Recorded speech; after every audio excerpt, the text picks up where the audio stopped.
मोदी के रिकॉर्ड कार्यकाल पर महासंग्राम। एक तरफ तारीफों के पुल, दूसरी तरफ बर्बादी का आरोप। पोस्टर से मचा बवाल। प्रधानमंत्री नरेंद्र मोदी ने देश के सबसे लंबे समय तक चुने गए प्रधानमंत्री के रूप में बड़ी उपलब्धि हासिल की है। उन्होंने जवाहरलाल नेहरू का रिकॉर्ड तोड़ते हुए 4,399 दिनों तक लगातार सेवा देते हुए नया कीर्तिमान स्थापित किया है।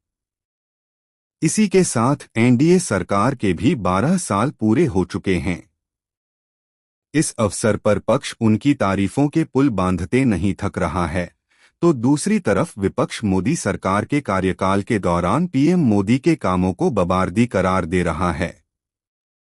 इस पर कांग्रेस ने एक पोस्टर जारी किया है। इस पोस्टर में कांग्रेस ने पीएम मोदी के 12 साल के कार्यकाल में देश की अर्थव्यवस्था के बुरे हाल पर कटाक्ष किया है। इस पोस्टर में मोदी के 12 साल के कुप्रबंधन का लेखा-जोखा बताया। कांग्रेस ने अपने पोस्टर के माध्यम से कहा कि पीएम मोदी ने 12 सालों में यह प्रचार किया कि भारत दुनिया की तीसरी सबसे बड़ी अर्थव्यवस्था बनेगा, लेकिन ऐसा नहीं हुआ।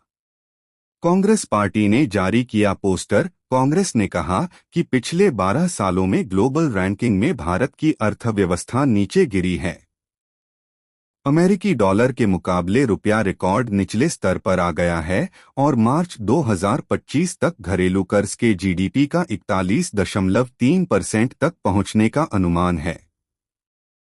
कांग्रेस ने इस स्थिति पर तंज कसते हुए कहा कि बड़े-बड़े दावे तो किए गए, लेकिन असल में अर्थव्यवस्था कमजोर हुई है।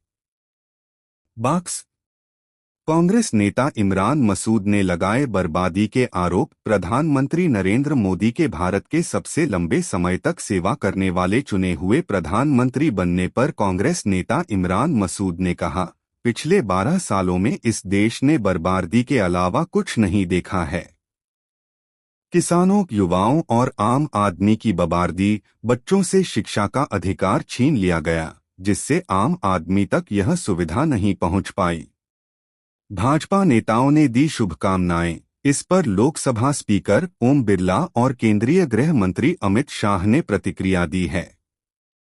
ओम बिरला ने कहा कि प्रधानमंत्री के रूप में 4,399 दिनों की निरंतर सेवा का यह ऐतिहासिक पड़ाव भारतीय लोकतंत्र की सुदृढ़ता और जनविश्वास का प्रतीक है।